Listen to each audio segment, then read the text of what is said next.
fade and reset the I opening see. thing yet? Like, now we are Oh, live. we are indeed. Happy hour. Mm-hmm. Huzzah! Frickin' Rook. Everyone's trying Hey, to sneak it up on us. Some of us are paying attention.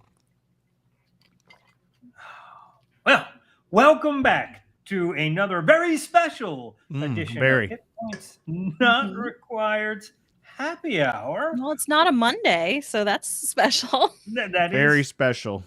extra Incredibly very special. special. Once in a lifetime experience coming for you God. fuckers here tonight. I would, yes, definitely not made for kids. I would, I would hazard a guess to say this is not a once in a lifetime non-Monday or Wednesday or whatever, but it is hump day. So, hey, we're taking you over, getting you on down toward the end of the week. You have more than half of your normal work week completed. The people in this stream notwithstanding, people out there do have normal work weeks. Some people Interesting somewhere concept. must. Yeah, somebody's got to. If you have a normal work week, Monday through Friday, 9 to 5, you drink on the house tonight. I never fucking drink for free.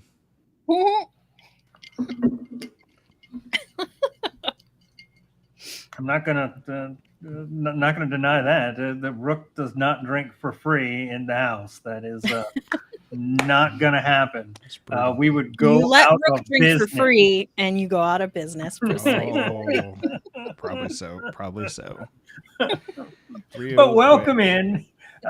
We are talking all sorts of nonsense tonight. Maybe we'll get around to some TTRPG related topic. Maybe not. Who knows? Maybe Evangeline will show up. Maybe not. It's always a question around here. But what is never a question is that if you need preparation materials for your game night, there's only one place that you should go for your books, for your dice, for your painting, for your miniatures, for your maximatures, for whatever you may need. Maximatures.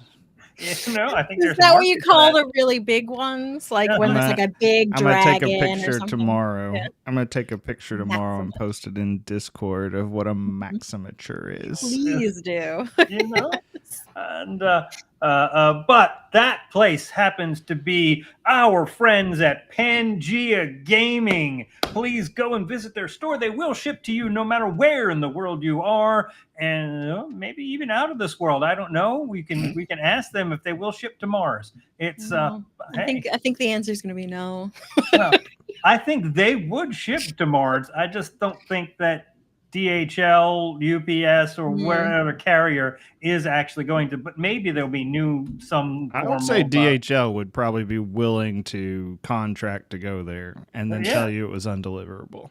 Yeah, and then return it to you and make you pay an extra planer fee for return. An extra planer fee. That's funny.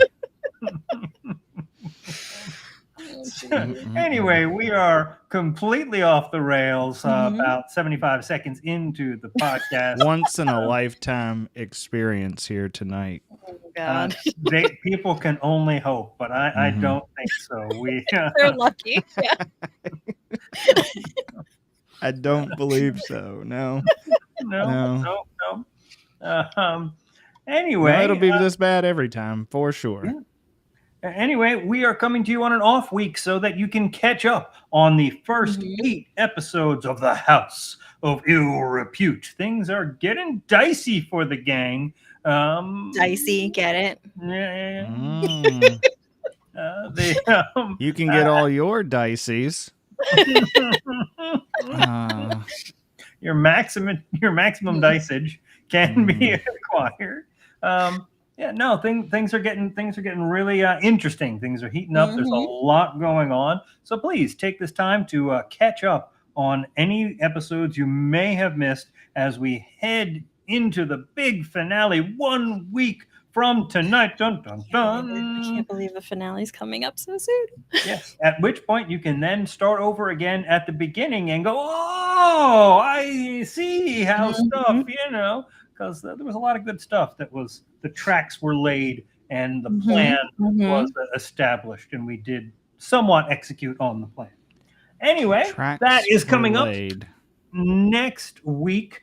Also next week, even earlier, Monday night. So we're going reverse chronological order on these. The finale, the live finale of Vellum and the Gang Saves His Horde. Oh, wait, no, we were calling that the Forbidden Scrolls, Lost Scrolls of the Librarium Arcanum, something with a less catchy title than Vellum and the Gang. That's not what I saved it as when I posted it to the it's not. Google Drive. It's not. It is 100% not, but we're still not calling it that. You know, that's a different sort of dragon altogether. McDragon. I am fairly confident that we would be infringing on some copyright material with that naming. Things went in a direction that no one fully expected. To be fair, I can only hope that someone out there from the aforementioned alluded to organization notices us, watches this, and sends us a letter saying they are not amused. Probably not. Yeah, that's but plus we're not a kid friendly. Yeah, we are definitely not made for kids. No. But that finale, you will be able to affect the action. You possibly will be able to make Jacob eat a burger. Please tune in and see what McMadness happens. Oh, God. On the finale. I feel like there's like a double thing there with the burgers and see, you're paying attention and catching all of my stuff tonight. On top of it. That all said, out of the way. Don't forget, all of your burger eating and other action affecting donations will benefit the Melt My Heart Sanctuary for Animals. Maybe they even have a something over there. A McManimal? Guys, I think we're allowed to say ducks. I think that's fine. We're allowed to say ducks? Like literally the animal that is a duck, I think is not copyrighted. Yeah, but that doesn't get the point across as well as a McSanctuary. A McSanctuary. Jesus. Once in a lifetime experience here tonight. Melt My McSanctuary. That's what we are talking about. I'm pretty sure they've already changed their website. They're like, please never fundraise for us again. Please do not ever. They may actually, I mean, it's full of animals. None of them were harmed. Yeah, so maybe they're into it. You don't know. Oh, God. You don't know. Move on. Anyway, what you do know is it's been a while since we had one of these. So I have to start off by asking, Rook, how's the lawn? Is that a drinking game every time someone asks Rook how the lawn is? Now we need to drink? The lawn is back under control. That's how the lawn is. It is nailed, buttoned down, and under control. It was not for a while after I had my 8 days in the hole. So we missed the whole saga of the lawn growing this time. Oh, it was bad, is all I can say. It got up to probably close to 2 foot high. It was real bad. So what you're saying was your lawn was not made for kids. Yeah, you were not tall enough to ride that lawn. It was rough. It was rough, but it is back under control and in need of mowing probably tomorrow. Good times. Fantastic. We expect a report on the Discord where you can tune in for all of your Watch Rook's Lawn Grow updates. I thought I was supposed to put a Maximature on the Discord tomorrow. Put it in the grass. A Maximature in the grass? I don't even know how. Gosh, what do I have here? And I think that one of the dogs as well, just to give it scale. For scale. Jeez. Yeah, One of the dogs barking at whatever I put out there. Yeah. Yeah. Does Rook have a one picture on Discord per month rule? Yes. So There's a strict policy. Can't post a picture of a Maximature and my lawn on the same day. That's way too minimal effort policy, blanketed across all efforts made by Rook Vellum, Master Turd. Master Turd. Well, everybody's got a title at something, you know. Anyway, how is life with Violet? Were there any bicycle incidents? No incidents. I wonder how long until that gets replaced by autonomous something or others. Recently, I am here in the wonderful city of Atlanta, the great state of Georgia, where I went on my Uber Eats app, as I do quite frequently, the other day, and it was proud to announce to me they are now doing deliveries by autonomous vehicles, and you can opt in by clicking here. And so now every time I go out walking anywhere, there are 18 autonomous vehicles. They're these little robots. You probably see them, little robots around. They got little heads, and they got a little thing that you can open, and they're locked. And they have, "Hi, my name is Samuel." I have absolutely not seen that.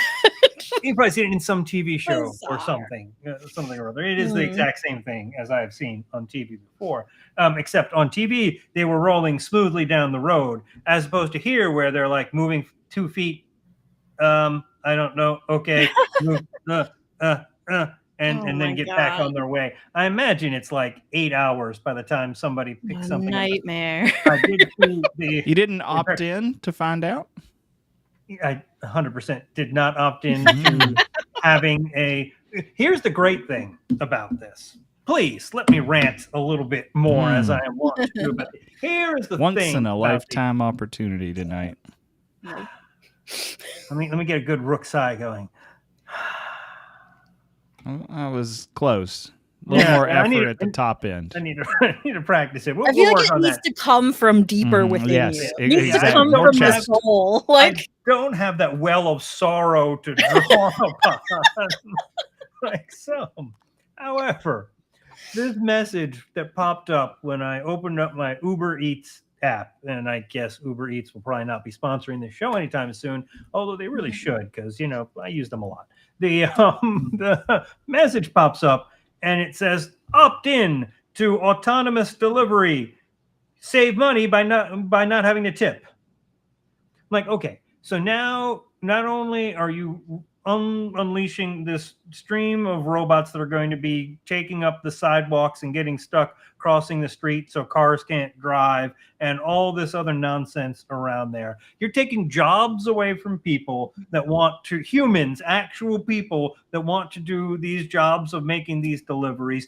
And you're doing it by saying, hey, you on the back end save some money by not having to tip this robot instead of paying an actual person.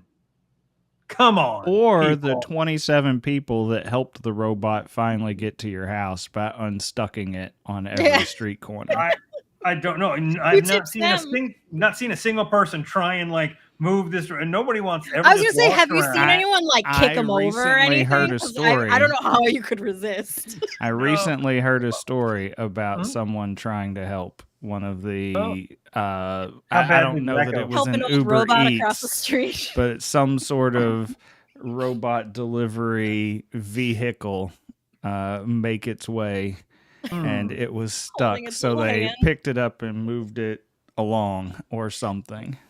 I'm waiting until somebody is like, oh, shit, it's got food in it. I'm just going to knock it over, take a hammer, right? I mean, they have cameras all... doesn't happen constantly, honestly. They have cameras all over the place, so you would be seen, unless you're going to be like Ski Mask or whatever, go and try and rob the robot. of pizza and cheese sticks that are in there. Okay, I need there to be like a vigilante that's just roaming around with a mask and just kicking the shit out of these little robots. I need it. I need that in my life.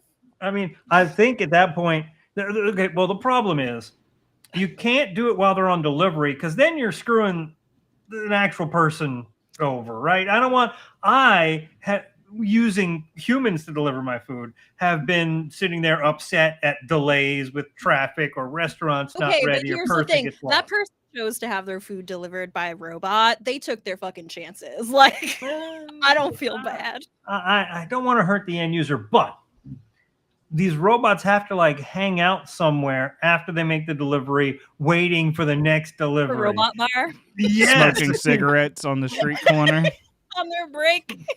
You know, they gotta be like sitting somewhere. Is there like a waiting point, a congregation point? Because they don't just like stop in front of your house. I've never seen anyone. They have to like go. There have to be like charging pads, right? Oh, I'm done the delivery. And I don't have another one that I need to get to. I'm gonna go back to the closest charging pad or station or something. You need to find out. This is the weirdest thing. You vigilante out there, I'm talking to you. You need to go and find where these charging pads are and wait.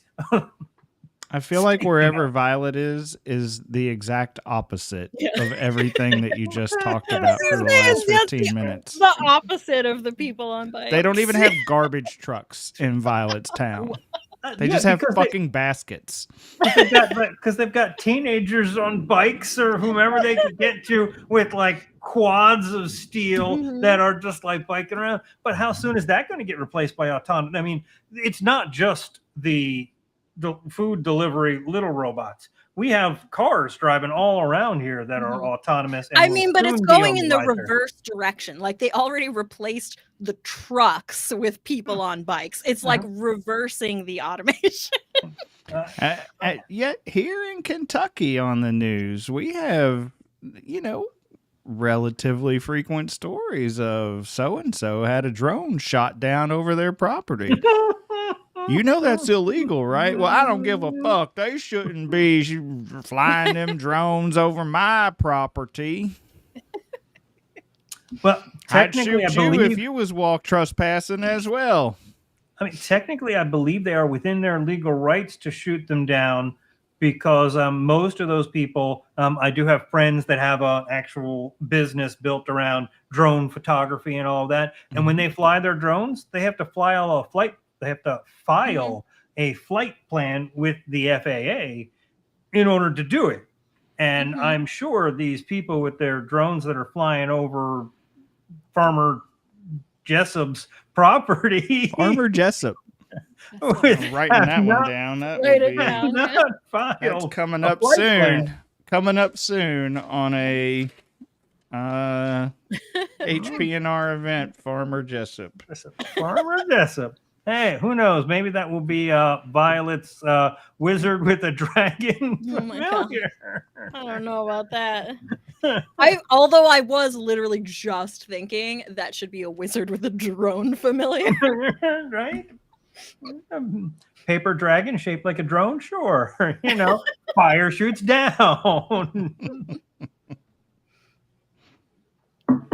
But yeah, that's how many of these things will be like food delivery, ride shares in Atlanta are getting replaced by autonomous driving vehicles. Are garbage trucks, are they going to be autonomous vehicles? And there'll be like chips in the bins, and the thing gets there, the bin gets pulled out, put there, you have to put it in specific places.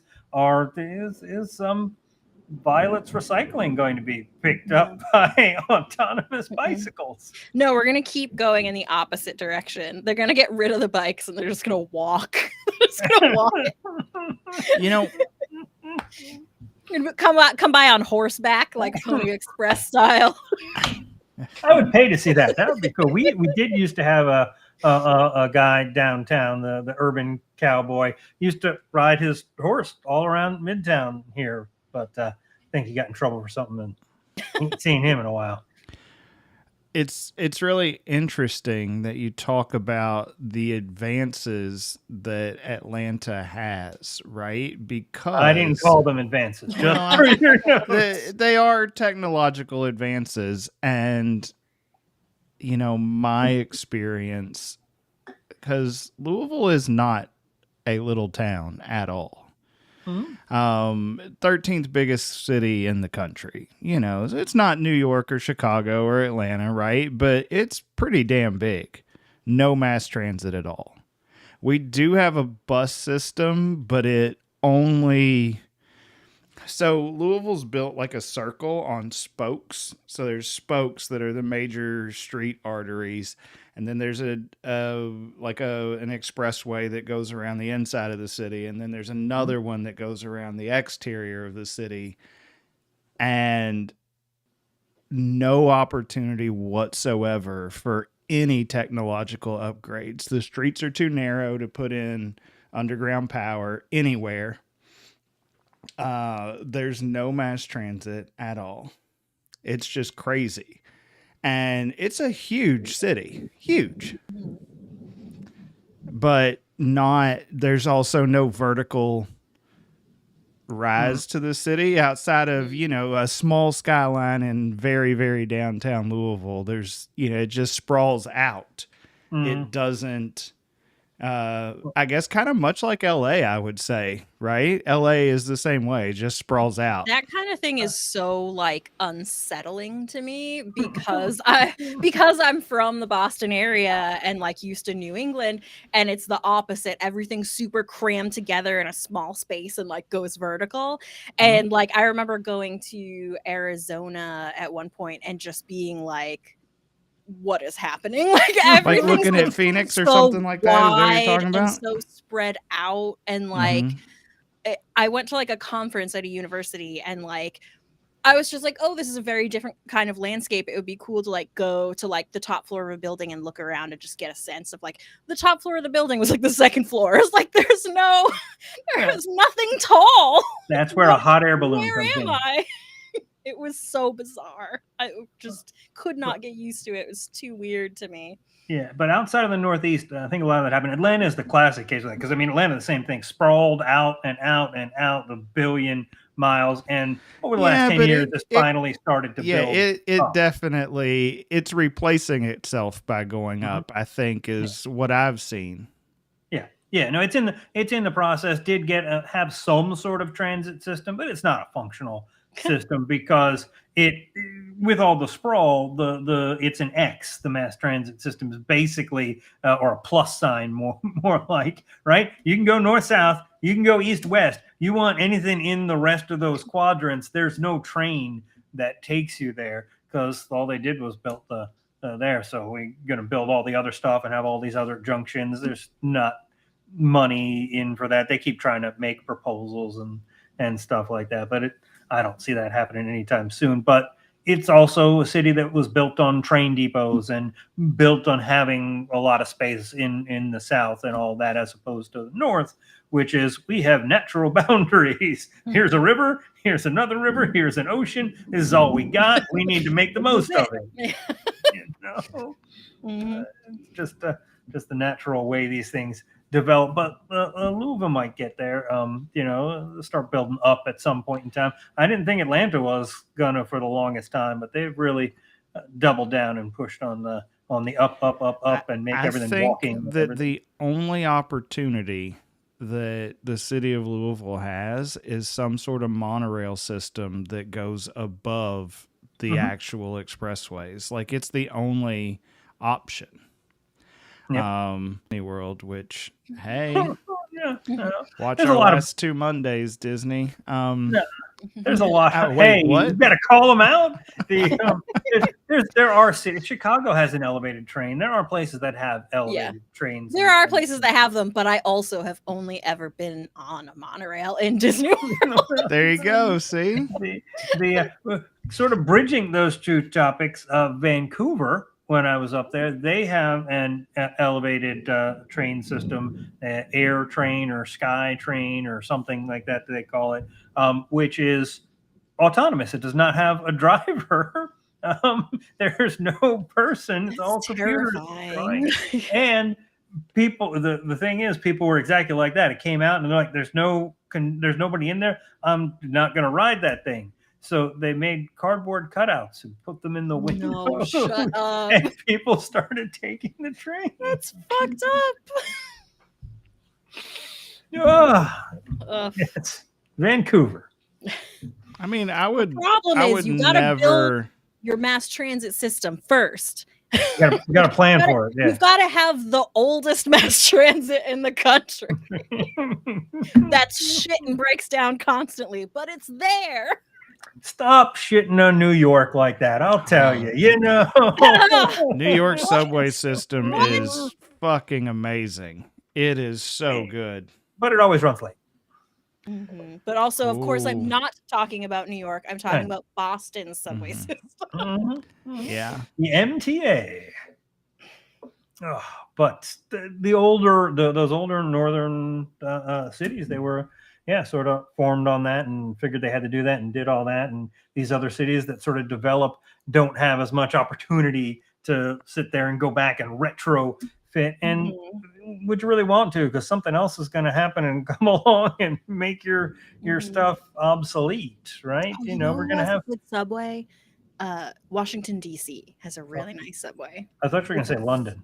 It's London's London fine. subway is pretty good. I don't know. pretty I good. guess I felt kind of neutrally about it when I took it. It was fine. But DC is like, it's like super, super clean. It's like, it's super nice. I don't know why it's so good, but it is. Who knows? But well, somebody knows. I don't know. Because there's no state there no extra layer of government to peel through.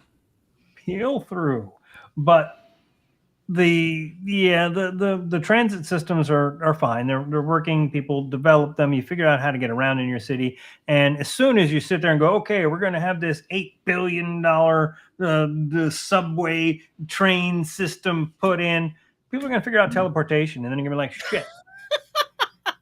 What are you going to do? Well, what are you going to do? It's just not going to. I don't know that we should sit around and wait on that one. Like, like I said, a once in a lifetime. We'd like to reveal our next project here at Hit Points Not Required. It is teleportation. Teleportation, mass transit. Yeah, no problem. We've not perfected individual teleportation yet. However, we're fairly confident we're right on the cusp of building to building teleportation. Well, then you have the Star Trek ethical questions. I love when they randomly have people on Star Trek who just refuse to use the teleporter. They're like, no, that kills you. Right? It's like, technically that kills you and you're reconstructed someplace else, so fuck that. Yeah. Well, it's truth. I mean, does teleportation do that in world? I could certainly have some people. I could see some characters going, no, I'm walking. I ain't using that dang fangled teleportation spell. Farmer Jessup ain't never getting on one of them damn things. I'll go find me a druid to walk me through a tree. I love the idea that way is fine. Like, that way is like, no problem. That's the way of our ancestors, young lady. Walking through a tree. So have we established? I feel like Farmer Jessup maybe should be a druid. No, he needs to be a ranger.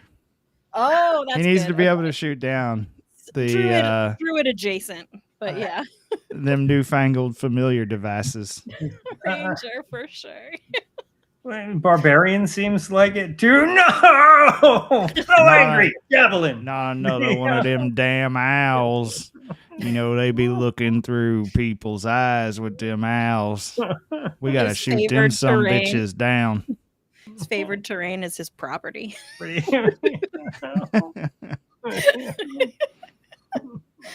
I get could a be a +2 to paladin. crit right here on this be a here paladin. property. A paladin fighting for the non-autonomous. Oh, jeez. Farmer Jessup. Farmer Jessup, multi-class. Definitely Multi-class. multi-class. And wizards think because they can read, they should rule the fucking world. That is not the way it is here. Not here in my Faerun. Oh my. You better go back to Waterdeep, you some bitch.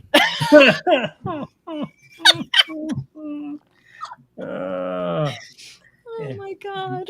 Yep. And Farmer Jessup's farm is like 3 miles outside of Waterdeep. I feel like we need to do a game now where we are playing like bizarre characters from our home locations. Rook can do Farmer Jessup, and I will do some kind of mounted combatant on a bike. Do I have to do something autonomous then? That is up to you, sir. You better keep that shit out of Silvery Moon. Automaton, like a Warforged or an Auto Gnome. Oh, hell no! I ain't walking around with one of them Auto Gnomes. I thought you were going to say we should do an adventure where we're all from the farm, defending the farm, or all farmers. All farmers. Oops, all farmers. And we have to run into the big city for something. Oh, God.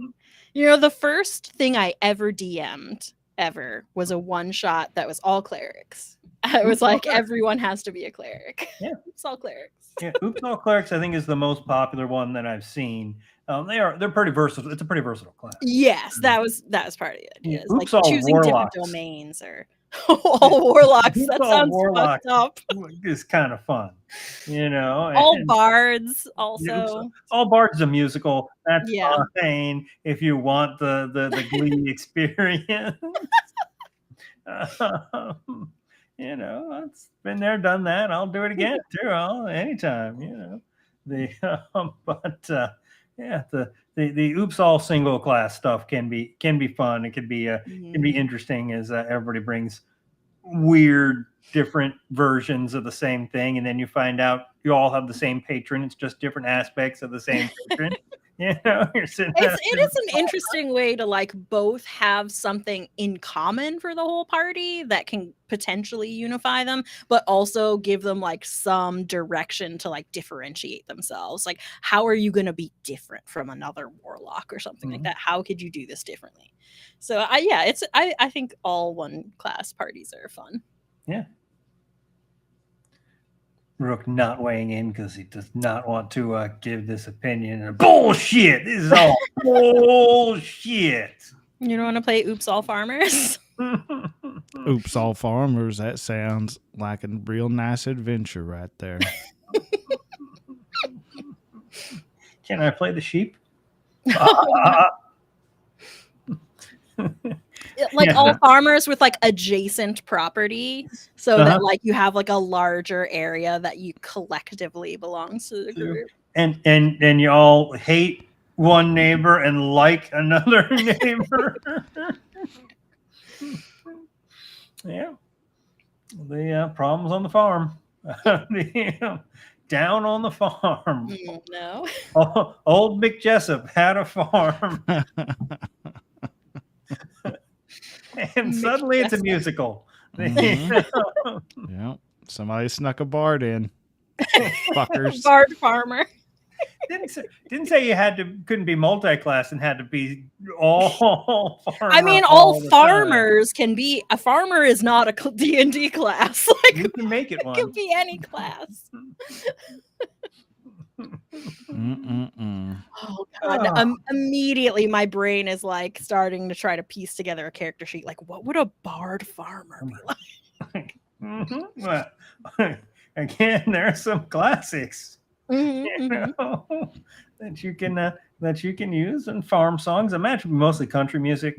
Rook would love it. Yeah, but what would be an unconventional? Like, what would be a different way to go with it? We'll see. I'm going to come up with something. I'm going to come up with a character sheet. Maybe I'll post it on Discord.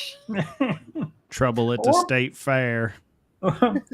or play it in our upcoming adventure. Well, I've already got my next character slated, so I'm gonna start stacking them up at this point. Somebody done stole the prize pig.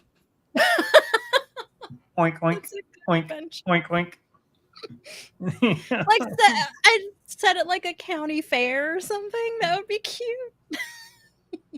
Someone polymorphed the pig, and you gotta try and figure out which of the Into player what? characters is actually Whoa! the pig.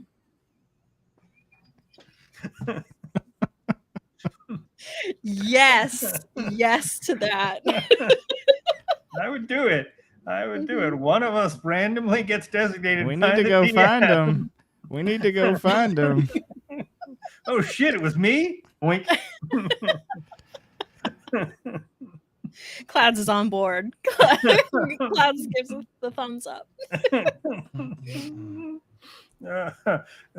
That one may actually also be in support of our favorite animal charity. It would be appropriate. Melt my who's a pig. What? Oh my. So did we have a topic for tonight, or I was about just... to say we probably can transition from, even though we've already started talking TTRPG. Our nonsense was specific; it was more TTRPG related than normal. So if this is your first happy hour tuning in, please know that not all of them are this TTRPG related. We're super focused today. Laser focused. Of Angelina. Oh God. So I was thinking tonight that we could talk as I was watching these last couple of weeks worth of content produced at Hit Points Not Required with the Librarium Arcanum Forbidden Scrolls missing in something or other. Who stole from my hoard? And the Vellum's Hoard Adventure. Yeah. Yes. And are the House of Ill Repute, that character identities and who you are, and there are times when you want to keep things a little secret and let things develop over time, and times where you want to be right at the beginning of welcome to my hoard. And sometimes it's easy when looking at these. Okay, one shot, short adventure. You're generally a little bigger, and you're creating more of your story through your character, and you can take bigger swings and maybe be a little closer to that 10% off of norm. But I think there's times where you're both, times where you could be starting the adventure and be like, wham, here I am, here's my character, and 85% about me right at the beginning. And I thought it would be interesting to talk about, hey, when and how do you think about where am I going to present not the physical description of my character? And I've been in a lot of these pickup games, one shots, where hey, introduce your character, and there's very little physical description, and it's mostly, so when my character was this and they learned about that, and so you'll find them doing stuff, and okay, putting that sort of thing aside, there are times when you want to, hey, I'm a friggin' paper dragon. That's here's what I got going on. And there are times when you're going to want to be not having your class reveal, or not talking about who you are, and having this arc that waits until it happens. So when you're thinking about characters, do you ever think about it's more this character or that character, or how am I going to present this character, or any of that before the game starts? I mean, for sure, I feel differently about it in one shots versus longer games, for sure. I don't think you necessarily have to, but I think there is a tendency to, and that's usually what I like with a one shot. I usually with my characters try to think of like what are some things that might come up that can show who this character is, like, you know, ways that I'm going to flavor a spell, or like if this common situation occurs, like maybe this is something that they'll do that really demonstrates something about them, like things that I can easily pull out in a common situation to like make clear, like here's this who this character is. Like with Cora, you know, doing different like little like modes, like switching on security mode when she activates something or whatever, like things that just show her functionality, instead of being like Cora is a robot and this is what she's programmed for and this is what she like. I don't need to do that. But I do feel like in longer games, something I've actually been thinking about recently is some other games that I've been in, I have had people say that my character seemed mysterious or like they didn't know a lot about my character. And I was almost surprised by it because I just, like in a longer game, like I'm not gonna offer up anything because it seems weird to me to do that. Like, if, like, why would this person come up to you and just tell you about their whole life when they don't know you? Like, I'm not gonna do that. Like, you could ask and they'll happily tell you. Like, it's not that it's secret, it's just that nobody has asked. So of course you don't know anything about them. You never asked. So yeah, I don't know. It's interesting trying to find like a balance where, you know, you are really getting to unfold your character and be a part of the world and the story, but not being too like weirdly expositional about it, I guess. I think a lot of it is when you're very, very new to Dungeons and Dragons or TTRPGs in general, and you start a campaign, you're wanting to get all of this stuff that you're excited about your character being and doing out there right away. But as you develop your craft more and things like that, it's more about, I think it's more about listening and less about always trying to spotlight yourself. For sure. Says the player who literally episode 1 look at my face. Back off, fuckers. Get out of here. Spotlight. Yeah, but also didn't really participate in the combat, right? Like, I didn't need to be Krug, right? I didn't need to be Magnusella and down there doing all of that. I was trying to, like, giving room for the combat people to do their combat things, right?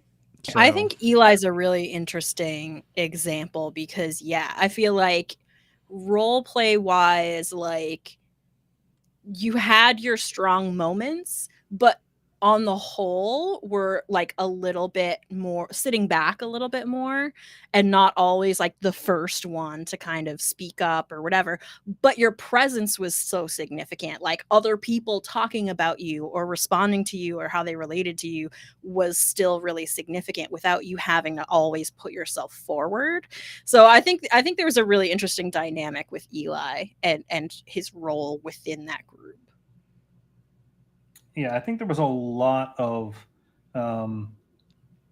slow-moving character development, especially with our two characters in that, as opposed to some of the other characters that were a little upfront in the show. But that balance worked well for the party, and I think that's the important part. If everybody, if you're doing a long-term campaign, and we only did 9 episodes for the house, but I have other campaigns that are hundreds of episodes in or over 100 episode, and I'm like, okay, yeah, now might be a good time to get to this part of who this character is and show them. And there are moments that if you at that point in time, if you wait and it becomes clear why for 100 episodes you were acting a certain way, and they're like, oh, okay, yeah, now I understand why this is going or that's happening or anything that goes. But there's also times where, hey, you can be episode 1 can be, boom, here I am. Here's I'm an open book, and I'm going to do a bunch of stuff, and it'll give you more of an insight, and it will get people to ask those questions. Like if you know there are, hey, what the hell was up with that, dude? Those sort of questions, because you're putting stuff out there.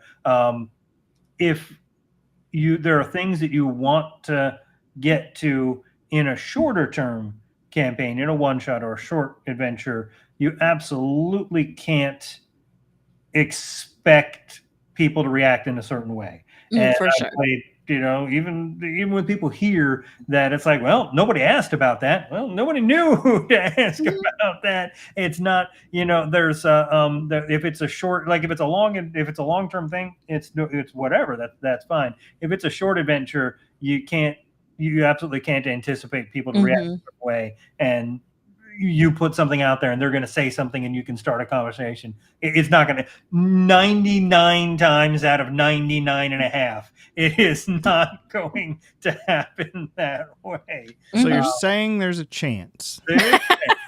Always a chance. But I think on the other side of that, though, it's also important to be a player who's interested in the other players and the other characters and that sort of thing. Because the thing that I find odd sometimes is when people will, out of character, be like, oh, this was so weird, I didn't understand why they were doing this. And it's just like, well, did your character understand? Because they could have just asked. Like, they could have just said, why the fuck did you do that? But like, I think sometimes people have this feeling when they're role-playing their character that it's just like, well, this is a game and like I'm just going to kind of roll with whatever happens. And if it seems weird to me, like they don't necessarily connect the like, this seems weird to me, so would it seem weird to my character as well? Like, when people are asking out of character questions that they really should be asking in character, Well, that's to me, that's a improv misnomer that comes up a lot, especially with young to mid-level improvisers, where there is the mantra, and it's applied a lot to TTRPGs, yes and, right?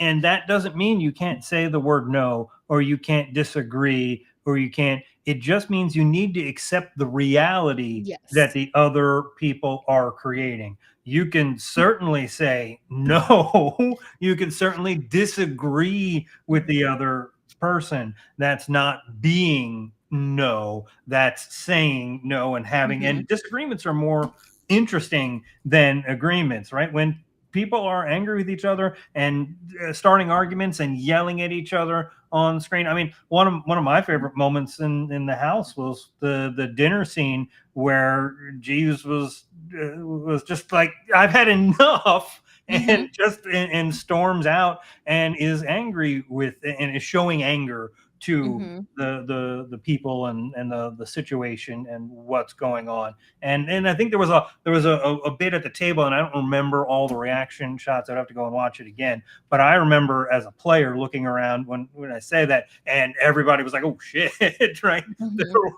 It's not something you normally get to in a lot of role play situations, but it's interesting, and you can certainly have those disagreements, have those arguments, if you will, in character, and have it be an interesting scenario.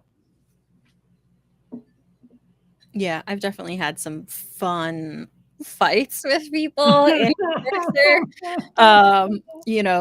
About whether the people we were supposed to be saving were actually worth saving, and like we were arguing about like who these people are and like, are they really bad people or any and that sort of thing. But it was never like violating that yes and of like, we were dealing with the facts that the same facts that the game had presented us. Like we had observed these people in the same way. We were not disputing like what we had learned about them. It was just our perspectives and like how we were our characters were like understanding that. And it was like an intense argument, and it was really fun. Yeah, it's not a situation of how many lights are there, Captain Picard. It's no, this is reality. The reality is the same. We're interpreting it differently. And I mean, hey, we have disagreements in real life, right? I mean, there are times where any two individuals will have disagreements and not be on the same page and argue about it. And you're not saying our reality is different. We're saying our perspective is different. And that's different. So yeah, don't wait until after or take it out of character to ask. Don't take it, and I'll use an example from one of our shows, the prison one, where don't always ask the DM for clarifications. Oh, what do I know about such and such, DM? And especially if it's another person's backstory, you could be like, make something up but preface it. You're talking in character. I don't remember if when we were talking. Correct me if I'm wrong, but did you not have this experience or whatever it is? And you can move on and not break the immersion of being in character. But yeah, the getting back to the original concept of the topic, you can have that backstory, whether it's a one shot or not, and you can choose whether it's appropriate for that character to put out a lot of information or only a little information right at the beginning. My recommendation is always try and do it in a storytelling way and not in an exposition sort of way. But you can have that, and either way works. And I think it's important to think about and be able to designate while you're creating the character and formulating stuff going into the game. Is this a sort of game where I'm going to be front loaded, where maybe I can be back loaded, and how does the character act? What are things I can do to what are things I can do on a subtle level and on a not so subtle level to get feedback from the other characters and interaction from the other players, as my character. I think Jeeves did a lot of that on multiple levels, going through the narrative. And I think as Vellum, it was a very different interaction to get people to ask questions and interact and have an experience. And both are equally valid. And both could work in longer term situations as well. You want to have a little bit more depth to have a little bit of a longer arc in a longer term situation. But either way works. And I think you should just think about that when you're creating your characters. Yeah. Okay. Yeah. Rook, you're supposed to disagree with me there so we can have an argument and be in character. Oh no, fuck that. You're wrong. Yeah. I usually am. You're supposed to have an argument with me. You're not supposed to agree. Oh, God damn it. Why do you always have to contradict me like that, Rook? We're on camera.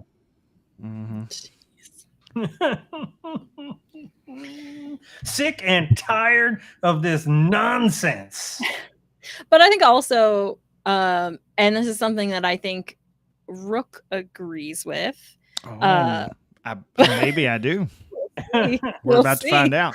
Pre-agreed with. Is people don't always need to know your backstory ever. Like it can be useful to for me, and I said that I think also sometimes for Rook, it's important to know the backstory for yourself so that you know how to make that character's choices. Like what is their backstory? Like what are their values? What drives the way that they make choices that they make. And so a lot of times I feel like it's important for me to have the backstory, but it's not important for anybody else to have it.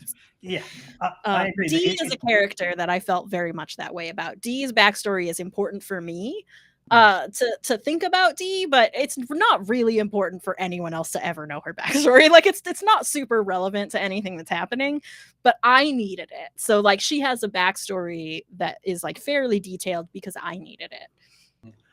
And I'll say that is a lot more evident in short one-shots or short adventures or pre-written adventures, if you're being run through a Icewind Dale or some, a Strahd or something like that, well, the adventure's already there. That's that you're getting run through this adventure, and it's not influenced by your backstory, as opposed to I have one campaign right now which is created by the backstories of the character, right? There's a world that's already there, and there's some stuff already there going on, but you write your backstory and turn it in, and then the GM is going to take a few months developing and intertwining these stories and making everything about these stories. Well, then backstory much more important to come out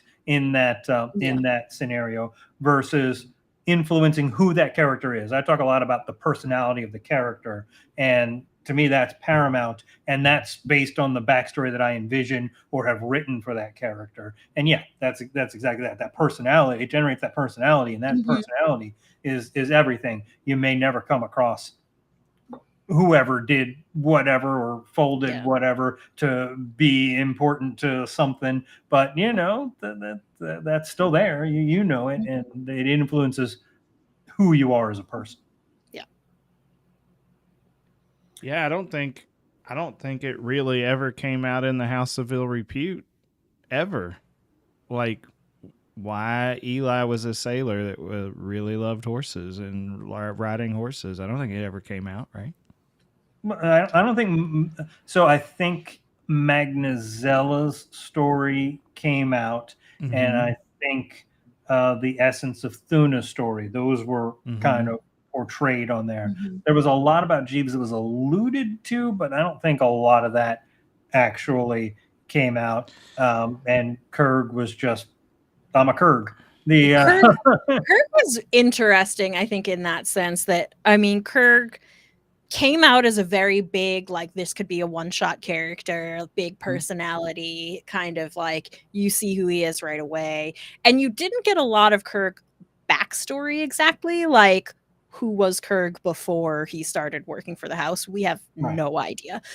But we did see his character much more deeply as it went on, and like his relationships with other people and the way he had certain kinds of conversations and stuff, like that character became more nuanced than it would have been in a one shot, even though it still came out of the gate as that big character. Very much came out and continued to reinforce that whomever Kurg was before the House of Ill Repute aired, he did not want to ever be that person again. Whoever that person was and whatever that person did, that wasn't who he wanted to go to bed at night being. But I'm curious. I mean, I had a different take on it. I'll say Kurg didn't want to be the person that the house was trying to make him into or mold him into being. I don't think Kurg minded who Kurg was before he was working there. It was when he was working that that particular collections agent job and didn't like doing that. But I don't think he was that before the house. I think the house was trying to make him into that. But we may never know unless, if y'all are interested. Oh, hello. If y'all are interested in some backstory, maybe a pre-house campaign, how did Jacob and Jeeves and Eli end up getting embroiled in everything? Maybe. If you go to the Discord and ask for it and suggest that we do something, vote on a poll, or even just pop in and say hi, maybe we will start working on a origin story of how all of this came to be and give you some more of those background details. Oh, Eli with arthritis. I don't know. Young Eli. Young Eli. Wait a minute. We just said Eli before the story of the house. We didn't say young. I think he came out of the womb old. Wow. Exactly. That was the first thing. Wow. He didn't start crying. He didn't come out of there. He just sighed. He came out of tired. 9 whole months. Ugh, here we go. I feel like that's how Rook entered the world. Probably so. Here we fucking go. Probably so. Tired already. Oh, goodness. Oh, well, with that, we have used up our hour's worth of time for our happy hour. So remember, if you work a 9 to 5 job, 5, 7, 5, 6, however many days a week that a normal person works, you, What do normal unlike people Brooks, work? drink 7, on the 5, house 6. tonight. That's brutal. And if not, drink anyway, even if it costs. Even if it's not free. You will. It'll be money worth. It's a Wednesday. It is. It is. So please use this time, use this extra week that you have to go back and watch the first 8 episodes of The House of Ill Repute, so that next week you can watch the finale and have all of the knowledge you were supposed to have going into it. It's gonna be so good. It's gonna be so good. It's not. I'm not looking forward to watching it. And I will give you one spoiler. Bring your tissues, everybody. Bring your tissues. For sure. Especially Be ready. Brooke, bring Be your ready. tissues. Brooke, I want some. I'm on a live camera on you in the hell no. Discord or something, so that people can Hell watch no. you need your tissues. I'm not gonna lie. I had to watch it back. How many times did I watch episode 9? I think I watched it 9 times. No, I think I only watched 2 extra times. Two times watching it back. Teared up on both occasions, so it's pretty rough. It's pretty rough. It gets you. It gets you in something, in the somewheres, in the leakies. And just be aware. Next Wednesday is going to be a heavy pollen day, so there may be a little. Get your onions ready Yes. to chop. Yeah. And in the meantime, we will have some vellum for you to watch. You're too low. Too low. Go up. Too low. Up. There you go. On Monday. Monday, So, yes, live. Yeah, we will. Live We will see you then. And until then, have a good evening. Be safe. We love you all. And remember, hit points are not required to enjoy a tasty beverage. Woo! It's gone. Now I'm just gonna leave you awkwardly on with no sign off. Well, we already gave the sign off, so I don't know. I know. That's what makes it